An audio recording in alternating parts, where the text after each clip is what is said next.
Hello friends.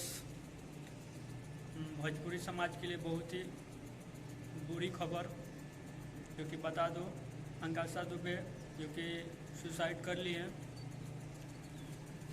जो कि बनारस में उनका समर सिंह के साथ में फिल्म शूटिंग चल रहा था नायक का, तो बनारस के होटल में ठहरी थी। अब क्या हुआ है क्या नहीं, जो कि सुसाइड कर ली है आज का, जो कि बहुत ही बुरी खबर है भोजपुरी समाज के लिए। इसमें बात करें अंगासा दुबे के, तो आज पावर स्टार पवन सिंह के साथ में गाना आया था आज का ही डेट में, जो कि सुन के बहुत बुरा लगा। सुसाइड क्यों की है अब तो पुलिस ही पता करेगा, कब तक क्या हुआ है क्या नहीं, अब तो पुलिस पता करेगा क्यों सुसाइड की है। बाकी भोजपुरी समाज के लिए बहुत ही बुरी खबर है, सुन के बहुत ही बुरा लगा।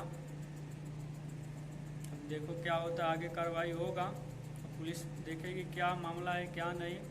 बाकी भोजपुरी समाज के लिए बहुत ही बुरी खबर है।